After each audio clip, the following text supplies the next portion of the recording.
સ્વાગત છે મારા યુટ્યુબ ચેનલમાં। આજે ફરીથી હિન્દી વિષયના ઉમેદવારો માટે વ્યાકરણ અને અન્ય સાહિત્ય કે જે પાઠ્યપુસ્તકોમાં આવે છે એના માટેના મહત્વપૂર્ણ કહી શકાય એવા થોડા પ્રશ્નો લઈને આવી રહ્યો છું। આ પ્રશ્નો સાંભળ્યા, જોયા અને વાંચ્યા પછી તમને તૈયારી કરવામાં મદદરૂપ થાય એવો આ નાનકડો પ્રયાસ કરવામાં આવ્યો છે। ટાટની પ્રાથમિક કસોટી પૂર્ણ થયા બાદ ત્યાર પછી આપણે મુખ્ય પરીક્ષા એટલે કે વર્ણનાત્મક પરીક્ષા જે આવશે આવતા મહિનામાં એમના માટે પણ હું અલગ અલગ હિન્દી વિષયની પદ્ધતિઓ અને વ્યાકરણોને લગતા આખા મુદ્દાઓને ધ્યાનમાં રાખીને હું વિડીયો બનાવવાનો પ્રયત્ન કરીશ। ત્યાર પછી જે પણ હિન્દી વિષયના ઉમેદવારો છે અને એમના સાથે થોડો ફાયદો થાય એમના માટેનો આ પ્રયાસ કરવામાં આવશે।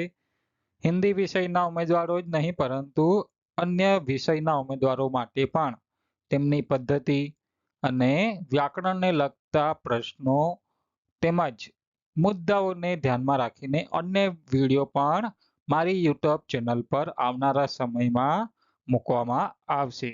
તો તમારા મિત્રોને પણ વિડીયો શેર કરજો અને તેમને પણ ચેનલ સબસ્ક્રાઇબ કરવા માટે કહેજો।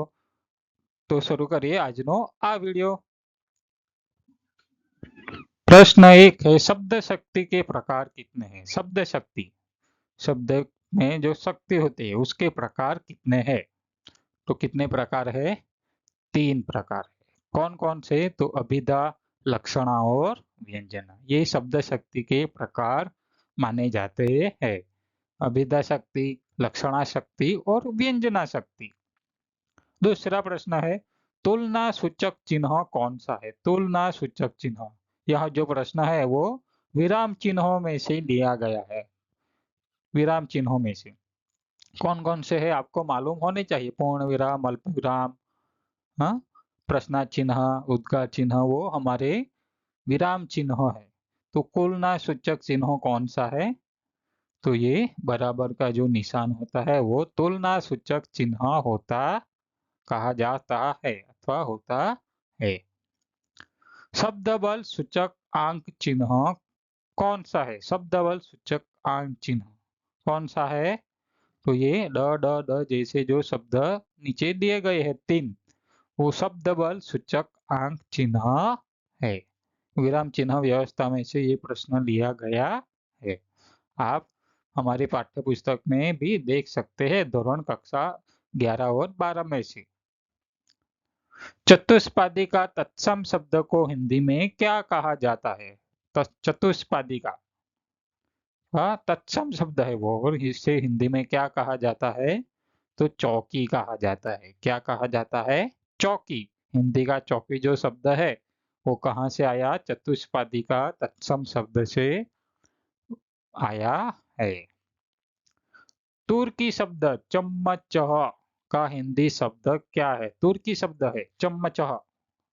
कौन सा शब्द? चम्मच शब्द जो है वो किस भाषा से आया है? तुर्की शब्द से। उसे हिंदी में क्या कहा जाता है?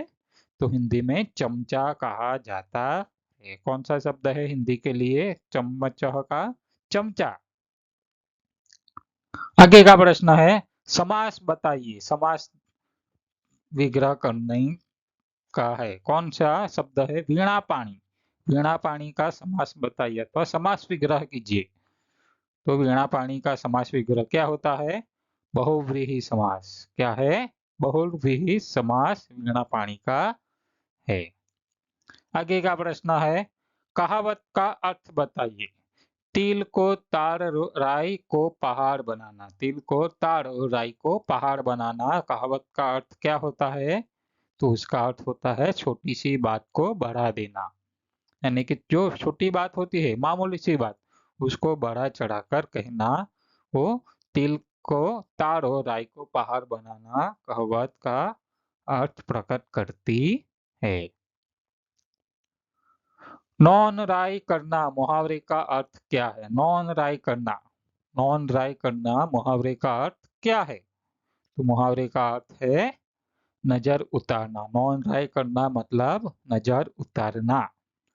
क्या होता है? नजर उतारना। नॉन राय करने का अर्थ क्या है? नजर उतारना। आगे का प्रश्न है, समास बताइए। आजीवन समास विग्रह करने का है। आजीवन शब्द का, तो उसका समास विग्रह क्या होता है? तो अवयवी भाव समास। अवयवी भाव समास। आजीवन यानी जीवन भर। जीवन भर उसका विग्रह होता है, अवयवी भाव समास कहते हैं। आगे का प्रश्न है, हिंदी में कुल कितनी बड़ी बोलियां है? हिंदी भाषा में कुल कितनी बड़ी बोलियां? बोली तो बहुत है, लेकिन बड़ी बोलियों में समावेश कौन कितनी है? तो कितनी है? 18। कितनी है? 18 हिंदी में कुल बड़ी बोलियां है। आगे का प्रश्न है, संकर शब्द कौन से है? संकर शब्द किसे कहते हैं? जो दो भाषाओं से मिलकर बने हो, ऐसे शब्द को संकर शब्द कहते हैं। तो कौन कौन से है हम देखेंगे। तो पहला है रेलगाड़ी। रेलगाड़ी जो शब्द है वो हिंदी और अंग्रेजी, अंग्रेजी और प्लस हिंदी, यानी अंग्रेजी शब्द और हिंदी शब्द दोनों को मिलकर बना है रेलगाड़ी शब्द। दूसरा है डाक खाना। डाक खाना जो शब्द है वो हिंदी और फारसी शब्द के मिलकर बने हैं संकर शब्द। डाक खाना हिंदी और फारसी, हिंदी प्लस फारसी। आगे का शब्द है राजमहल। राजमहल जो है वो हिंदी प्लस अरबी। राज जो है वो हिंदी शब्द है और महल जो है वो अरबी शब्द है। हम यहाँ तुलना भी कर सकते हैं। दलबंदी। दलबंदी दो शब्द से बने हैं। कौन कौन से? संस्कृत पर फारसी। संस्कृत शब्द और फारसी शब्द से दलबंदी शब्द बना है। आगे का है तालाबंदी। तालाबंदी जो है वो हिंदी प्लस फारसी। ताला जो है वो हिंदी शब्द है, बंदी जो है वो फारसी शब्द है, और इस फारसी और हिंदी शब्द को मिलाकर क्या बना है? तालाबंदी। आगे का प्रश्न है पाव रोटी। पुर्त यानी पुर्तगाली, हाँ पुर्तगाली भाषा। पाव रोटी जो है वो पुर्तगाली प्लस हिंदी शब्द को मिलकर बना है। पाव वो पुर्तगाली शब्द है और रोटी जो है वो हिंदी शब्द है। उन दोनों शब्दों को मिलाकर क्या बना? पाव रोटी। आगे का प्रश्न है जवाब है फूलदानी। फूलदानी जो शब्द है वो हिंदी प्लस फारसी। कौन कौन से? हिंदी प्लस फारसी शब्द को मिलकर बना है। आगे का प्रश्न है तमिल भाषा का शब्द चिल्लर का हिंदी शब्द क्या है? तमिल भाषा का जो शब्द है चिल्लर, जो हमारे पास रुपये, 2 रुपये, 5 रुपये जो सिक्के होते हैं उसे हम क्या कहते हैं? चिल्लर कहते हैं सिक्के को। मेरे पास चिल्लर बहुत सारे हैं। वो चिल्लर को हिंदी में क्या कहा? कौन से शब्द है चिल्लर के लिए? हिंदी में कौन सा शब्द है? उसके लिए रेजगाड़ी। रेजगाड़ी शब्द है।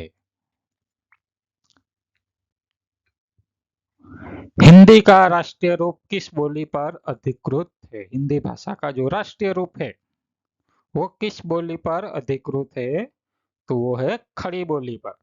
खड़ी बोली पर हमारा जो हिंदी है वो राष्ट्रीय रूप खड़ी बोली पर अधिकृत है। और ये जो खड़ी बोली है वो दिल्ली के आसपास में बोली जाती है। और खड़ी बोली के सबसे आविष्कार किसने किया था? अमीर खुसरो ने सबसे पहले खड़ी बोली में पहेलियां और मुकल्लियां लिखी थी। काव्य गुण के प्रकार कितने हैं? काव्य गुण, काव्य के जो गुण होते हैं उसके प्रकार कितने हैं? कितने हैं? 3। माधुर्य, ओज और प्रसाद। काव्य के गुण कितने हैं? 3 है। कौन कौन से? माधुर्य, ओज और प्रसाद, ये काव्य के गुण माने जाते हैं। अर्थ की दृष्टि से वाक्यों के कितने भेद है? अर्थ की दृष्टि से वाक्यों के कितने भेद है? कितने भेद है? 8। कितने हैं? 8। हमें मालूम होने चाहिए वाक्य के भेद कितने हैं। संक्षेप चिन्ह कौन सा है, यानी कि जो संक्षेप में लिखा जाता है ये भी विराम चिन्ह से लिया गया है। संक्षेप चिन्ह कौन सा है? कौन सा है? ये जो डॉट जो शब्द चिन्ह है वो संक्षेप चिन्ह है, जिसे हम गुजराती में पूर्ण विराम कहते हैं। हिंदी में पूर्ण विराम कैसे आता है? तो वो खड़ी पाई, खड़ी पाई को हम हिंदी में पूर्ण विराम कहते हैं। रेखाओं के द्वारा बनाया हुआ चित्र, यानी कि रेखाओं के माध्यम से जो बनाया गया चित्र है उसे क्या कहते हैं? रेखा चित्र। क्या कहते हैं? रेखा चित्र कहते हैं। आगे का प्रश्न है, पर्यक तत्सम शब्द का हिंदी शब्द क्या है? पर्यक जो शब्द है वो कौन सा शब्द है? तत्सम शब्द। और उसका हिंदी क्या अर्थ होगा? तो अर्थ होगा पलंग। पलंग जो शब्द है वो तत्सम हिंदी में पर्यक शब्द का तत्सम रूप से हिंदी में आया है।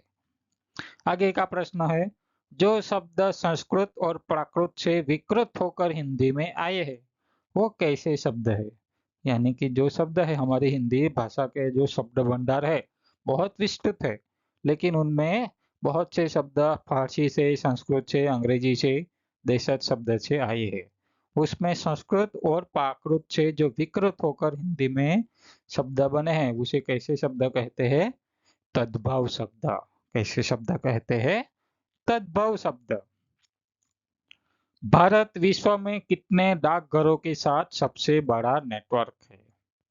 ये जो हमारे डाकघर है, पोस्ट ऑफिस, उसमें से प्रश्न लिया गया है। सबसे बड़े डाकघरों के नेटवर्क में विश्व में सबसे बड़ा नेटवर्क है, तो कितने डाकघर है? तो 1,55,015।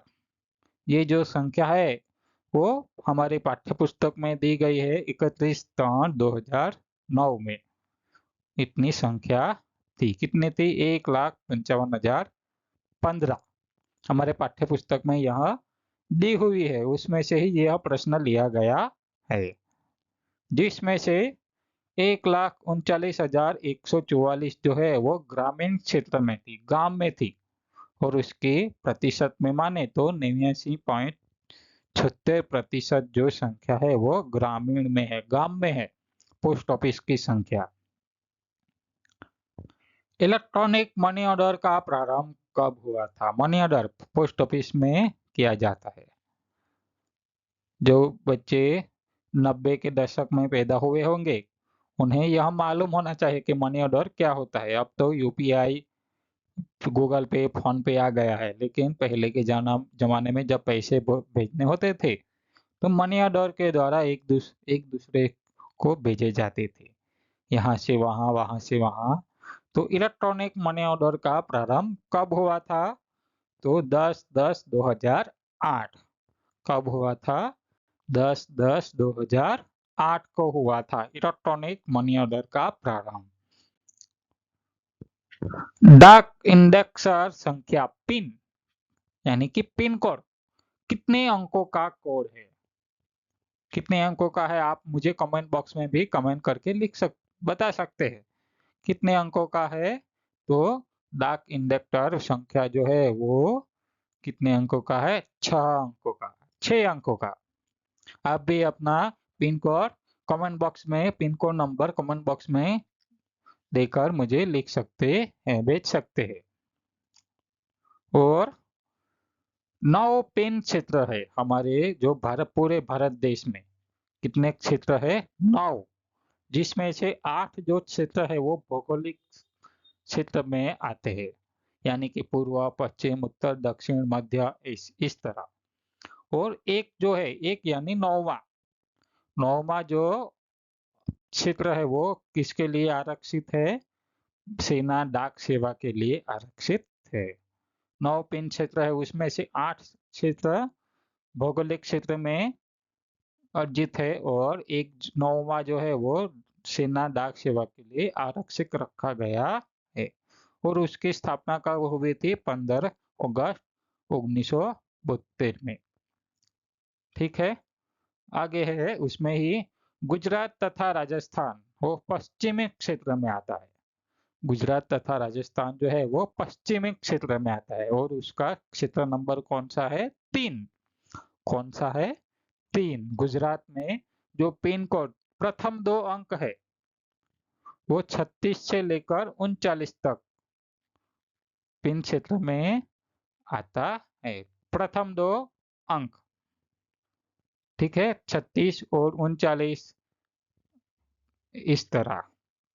आगे का प्रश्न है बायोडेटा को हिंदी में क्या कहा जाता है? बायोडेटा, अगर हम कभी अर्जी करते हैं उम्मीदवारी के लिए किसी स्कूल, कॉलेज, आश्रम शाला में, तो हमें अपना बायोडेटा देना होता है। उस बायोडेटा को हिंदी में क्या कहा जाता है? तो क्या कहा जाता है? स्ववृत्त कहा जाता है। क्या कहा जाता है? स्ववृत्त। हिंदी में पारिभाषिक शब्दावली अंग्रेजी के कौन से शब्द के पर्याय के रूप में प्रचलित है? हिंदी की जो पारिभाषिक शब्दावली है वो अंग्रेजी के कौन से शब्द के पर्याय के रूप में प्रचलित मानी जाती है? प्रचलित है। कौन से? टेक्निकल टर्मिनोलॉजी शब्द से। कौन सा शब्द है? टेक्निकल टर्मिनोलॉजी शब्द का। आगे का प्रश्न है विजयपाल रासो के रचयिता कौन है? ग्रंथ है विजयपाल रासो। रासो जो साहित्य है वो हिंदी के किस काल में सबसे ज्यादा लिखे गए हैं? तो आदिकाल में सबसे ज्यादा लिखे गए हैं। और उसमें विजयपाल रासो ग्रंथ है उसका रचयिता कौन है? नल सिंह जो है विजयपाल रासो के रचयिता है। पद्मावत के रचयिता कौन है? मलिक मोहम्मद जायसी, और वो भी आदिकाल के कवि है। आगे का प्रश्न है भारत में रंगीन टेलीविजन का प्रसारण कब हुआ? रंगीन टीवी की शुरुआत कब हुई? कब हुई? 1982 में। कब हुई? 1982 में भारत देश में, हमारे देश में रंगीन टेलीविजन की शुरुआत हुई थी। आगे का प्रश्न है हिंदी भाषा का प्रथम समाचार पत्र का नाम। हिंदी भाषा का प्रथम समाचार पत्र का नाम क्या है? उदंत मार्टन, 30 मई 1826। आगे का प्रश्न है कवि वचन सुधा पत्रिका के संपादक कौन थे? कवि वचन सुधा पत्रिका जो निकली थी उसके संपादक कौन थे? कौन थे? तो भारतेंदु हरिश्चंद्र। कौन थे? भारतेंदु हरिश्चंद्र जो थे हमारे हिंदी, आधुनिक हिंदी गद्य के प्रवर्तक माने जाते हैं भारतेंदु हरिश्चंद्र को। तो कवि वचन सुधा पत्रिका के संपादक थे। विज्ञान विषयक पारिभाषिक शब्द। विज्ञान विषयक पारिभाषिक जो शब्द है विज्ञान से संबंधित बहुत सारे हैं लेकिन मैंने ही थोड़े ही दिए हैं। तो एक है तरंग, उसका उसे अंग्रेजी में क्या कहते हैं? वेव। क्या कहते हैं? वेव। वेव यानी तरंग। दूसरा है अम्ल। कौन सा है? अम्ल यानी एसिड। क्या है? एसिड। पाठ्य पुस्तक में ये विज्ञान विषयक पारिभाषिक शब्द दिए हुए आप पढ़ सकते हैं। सिर्फ मैंने ये उदाहरण के लिए ही यहाँ दिए हुए प्रश्न दिया हुआ है। दफ्ती शब्द का अर्थ क्या है? दफ्ती, दफ्ती जो एक शब्द है उसका अर्थ क्या है? क्या है अर्थ? मोटे कागज की पट्टी का उसका अर्थ है। मोटे कागज की जो पट्टी होती है उसे क्या कहते हैं? दफ्ती कहते हैं। आगे का प्रश्न है शब्द समूह के लिए एक शब्द बताइए। खेत में रखवाली के लिए बनाया गया झोपड़ा अथवा झोपड़ी, उसे एक शब्द में कहना हो तो क्या कहते हैं? क्या कहते हैं? मडैया। क्या कहेंगे? मडैया। मुहावरे का अर्थ बताइए। धरा रह जाना। मुहावरे का अर्थ बताना है धरा रह जाना, उसका अर्थ क्या है? व्यर्थ हो जाना। क्या अर्थ होगा? व्यर्थ हो जाना। हिंदी भाषा के प्रथम आचार्य कौन है? हिंदी साहित्य में प्रथम आचार्य की उपमा किसे दी गई है? किसे दी गई है? केशव दास जी को। कौन है प्रथम आचार्य हिंदी साहित्य में? केशव दास जो है वो प्रथम आचार्य है। प्रयोजनमूलक हिंदी के आयाम कितने हैं? प्रयोजनमूलक हिंदी के आयाम कितने हैं? कितने हैं? 3। प्रथम है विषय वस्तु आयाम। विषय वस्तु आयाम में तकनीकी, गैर तकनीकी का प्रयोग होता है। दूसरा है मौखिक और लिखित आयाम। मौखिक यानी क्या? जो मैं अभी बोल रहा हूँ। वो लिखित यानी क्या? जो आप वीडियो में अभी देख रहे हैं वो लिखित है। मेरी आवाज जो आप सुन रहे हैं वो मौखिक है। मैं अगर सिर्फ यहाँ पर सिर्फ प्रश्नों की चर्चा आपके समक्ष करूँ, आपको वीडियो में कुछ दिखाई ना दे, तो वो मौखिक आयाम है। लेकिन आप प्रश्न अभी वीडियो में देख सकते हैं, वो कौन सा आयाम है? लिखित आयाम है। आगे का आयाम है शैली आयाम। ठीक है। आगे का प्रश्न है साहित्य शास्त्र में किसे ब्रह्मानंद स्वरूप माना गया है? साहित्य शास्त्र में किसे ब्रह्मानंद स्वरूप माना गया है? किसे माना गया है? रस को। रस के भी अलग अलग भेद है। हम आगे उसके लिए अलग से वीडियो बनाएंगे। रस के प्रकार के भेद, हाँ, रस किसे कहते हैं। वाक्य दोष कितने हैं? वाक्य में भी दोष होते हैं। ठीक है, तो वाक्य के दोष कितने हैं? 3 है। शब्दगत यानी कि शब्दों में जो दोष रहते हैं वो शब्दगत दोष। अर्थगत इसलिए यानी जो काव्य में जो दोष होते हैं अर्थ में वो अर्थगत है। और वर्णन में जो दोष होता है वो वर्णनगत दोष है। योजक चिन्हों को अंग्रेजी में क्या कहते हैं? ये भी हमारे विराम चिन्हों में से लिया गया है। योजक चिन्ह कौन सा है वो आपको मालूम होना चाहिए। उसे अंग्रेजी में क्या कहते हैं? तो हाइफेन। क्या कहते हैं? हाइफन। हाइफन भी कह सकते हैं। हाइफन योजक चिन्हों को अंग्रेजी में कहते हैं हाइफन। राम के बेटे लव और कुश के जन्म स्थान का नाम क्या है? आपको पता है राम के बेटे जो लव और कुश थे उनके जन्म स्थान, उनका जन्म कहाँ हुआ था, उनके जन्म स्थान का नाम सबको पता है कि आश्रम में हुआ था। लेकिन वो आश्रम जो है वो कहाँ पर था? राम का जन्म कहाँ हुआ था हम सबको मालूम है, अयोध्या में। लेकिन बेटे लव और कुश का जन्म कहाँ हुआ था वो शायद ही किसी को मालूम होगा। उस स्थल का नाम क्या है? बिठूर। और वो कहाँ पर है? उत्तर प्रदेश में है। कहाँ पर है? उत्तर प्रदेश में है। आगे का प्रश्न है पहाड़ों की राजधानी किसे कहा गया है? पहाड़ों की राजधानी किसे कहा गया है? तो दार्जिलिंग को पहाड़ों की राजधानी कहते हैं। और वो कहाँ पर है? समुद्र तल से 2134 मीटर ऊपर। कितना? 2134 मीटर ऊपर है दार्जिलिंग। भाषिक शब्दावली के मिश्रित शब्द कौन से हैं? यानी कि दो भाषाओं के को मिलकर बनाए हुए शब्द कौन कौन से हैं?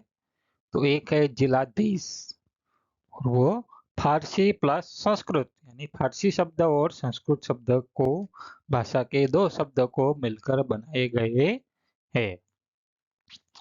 आगे है सम्मान गारद, हिंदी प्लस अंग्रेजी। सम्मान जो है वो हिंदी शब्द है और गारद जो है वो अंग्रेजी शब्द है। मांग पत्र, मांग पत्र जो है वो उर्दू प्लस हिंदी, उर्दू शब्द और हिंदी भाषा के शब्द को मिलकर बना हुआ शब्द है। जेल मंत्री, हिंदी प्लस अंग्रेजी। हिंदी और अंग्रेजी दो शब्दों को मिलकर बना शब्द है। बैंक प्रयोग में आने वाले पारिभाषिक शब्द, बैंक में जो प्रयोग में लाए जाते हैं ऐसे शब्द कौन कौन से है? एक तो है खाता, जिसे हम अंग्रेजी में अकाउंट कहते हैं। क्या कहते हैं? अकाउंट कहते हैं अंग्रेजी में। दूसरा शब्द है जमा शेष, यानी कैश बैलेंस। सावधि जमा यानी फिक्स डिपॉजिट, इसे अंग्रेजी में क्या कहते हैं? सावधि जमा। फिक्स डिपॉजिट को हिंदी में कहते हैं सावधि जमा। विदेशी मुद्रा यानी फॉरेन एक्सचेंज, विदेशी मुद्रा है। अखबार की दुनिया में कितने ककार है? प्रश्न है। कितने क है? तो कितने हैं? 6 है। क्या, कब, कहाँ, क्यों, कौन और कैसे, इन 6 प्रश्नों को पूछ कर ही अखबार में जो भी समाचार हम पढ़ते हैं वो लिखे जाते हैं। क्या यानी क्या हुआ, कब हुआ, क्यों हुआ, कहाँ हुआ, कैसे हुआ, इस तरह। रेडियो शब्द की उत्पत्ति कहाँ से हुई है? रेडियो अभी तो सभी मोबाइल में देखने लगते हैं, लेकिन पहले के जमाने में रेडियो में ही समाचार और जो हमारी क्रिकेट थी वो लाइव प्रसारण सुनते थे। उसका आविष्कार, उसकी उत्पत्ति कहाँ से हुई है? रेडियस से, जो लैटिन भाषा का शब्द है। मिर्गावत ग्रंथ के रचनाकार कौन है? मिर्गावत ग्रंथ के रचनाकार कौन है? तो कुतुबन। कौन है? कुतुबन है। ऑल इंडिया रेडियो का नाम कब आकाशवाणी रखा गया? ऑल इंडिया रेडियो, जिसे हम आकाशवाणी नाम से जानते हैं, उसका नाम कब रखा गया? तो 1857 में। कब रखा गया? 1857 में। दुनिया भर में विश्व पर्यटन दिवस कब मनाया गया? दुनिया भर में विश्व पर्यटन दिवस कब मनाया गया? तो 27 सितंबर 2003 को दुनिया भर में विश्व पर्यटन दिवस प्रथम बार मनाया गया। जो वीडियो तमने गमी होय तो वीडियो ने लाइक करो, चैनल ने सब्सक्राइब करो, जेथी आवनारा वीडियो नो नोटिफिकेशन तमने झड़पथी मळतुं रहे। आवा ज वीडियो माटे बन्या रहो मारी YouTube चैनल साथे। अने मुख्य परीक्षा जे वर्णनात्मक परीक्षा आवशे तेना माटे हूँ तमारा माटे दरेक विषयना पद्धतिओना अलग-अलग वीडियो हूँ मारी YouTube चैनल पर अपलोड करतो रहीश। ત્યાં સુધી આવજો. Thank you.